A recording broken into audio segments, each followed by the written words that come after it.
This is a continuation of my tool cart tour video, part 5, the bottom section, storage area. So that's what I got down there. This cart's supposed to be dedicated to working on my car's DIY, so I got a torch down there. I've never used this before, but in theory, if there's a stuck bolt, this might help. I'm not sure if this is the proper torch or not, but I bought it for something else, but I figured it would work for cars too. This laying thread chaser in metric, I think, is a super critical tool for me. I'm very glad I got it. It's relatively inexpensive. I think it was like 70 bucks. But if you're working on your own cars, I highly recommend that. Just keep your threads all in good condition. This is a torque sticks from Harbor Freight, Pittsburgh. And probably could have done without this, but I do use it when I put my lugs back on, when I put my wheels back on. I've been doing a lot of DIY maintenance lately, and most of them end with putting the wheels back on, torque to spec. So I get the lightest one, 65. My lightest car, my Camry, has a torque spec of 76. So in theory, I could use this 75 right here. But I wanted to start with the 65 and torque it down, but I probably will eventually switch out to the 75 and to save myself some time. But for now, I'm just gonna keep using the 65 foot-pound torque stick, the skinniest one, and just keep these stored in the cart.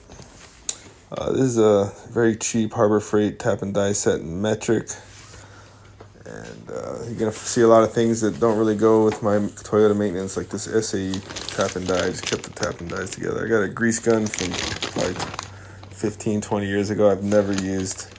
I take it back. I think I had a Zerk fitting on my old pickup truck U-joint on the drive shaft I used. This is a Gearwrench plastic sheath lug nut impact socket set, 1/2 inch, 17, 19, 21.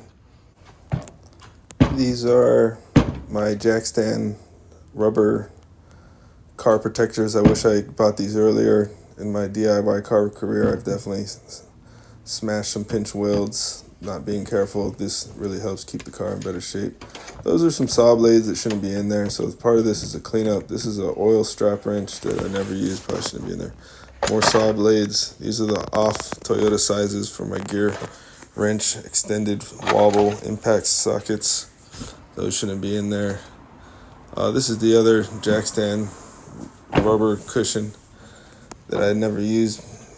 These are just various little bungees and straps that I use when working on a car. I found, before I had the brake hooks, I'd use this to hold the brakes up, and if I need to hold a part to the side or something, these are super handy. So I'm definitely going to keep these around in the cart. But part of this video is serving as a cleanup.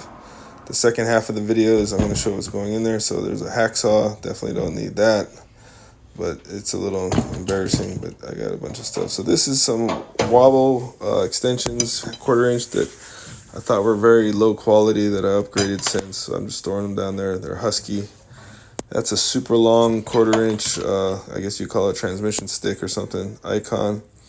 Just for storage. It doesn't quite fit in my toolbox easily. So yeah, it's an icon. So it fits easily right into the front lip, so probably keeping it stored under there. Could in theory be used, but those Huskies are going to be replaced.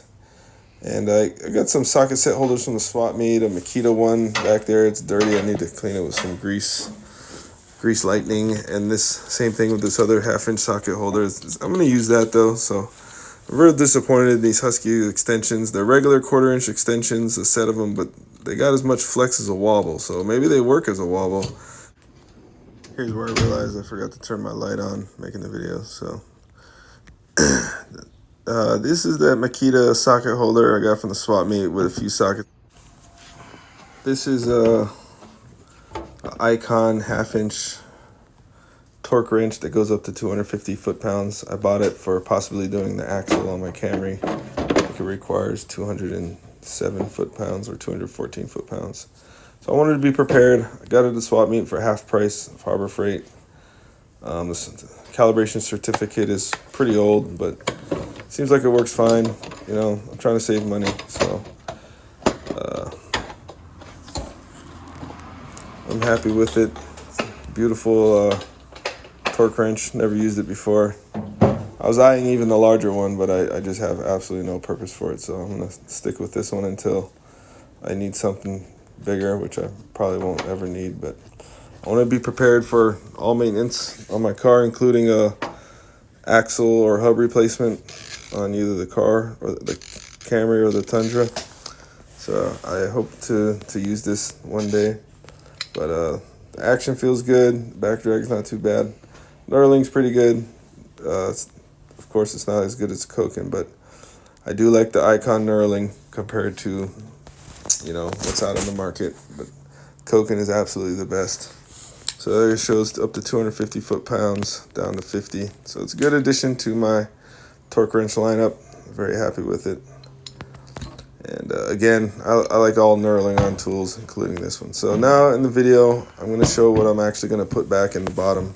I'll leave some empty space for car parts and projects. So definitely going back with all these rubber jack cushions, super helpful and important. I want stuff that I'm going to use all the time. So bungee cords definitely earn their spot. Those are all going back. I'm making an addition here. This is basically my brush collection: wire brushes, plastic brushes, terminal brushes. Gonna keep the metric set in there, but store the SAE elsewhere. The Lang metric thread chasers, absolute critical tool for me. Highly recommend this, worth every penny. One of my best tool purchases. Gonna keep the torque sticks in there. Never knowing, I might need those. The torch, we'll see if I ever need this. So this concludes my tool cart tour. Here's the final look at the bottom. I hope you enjoyed it.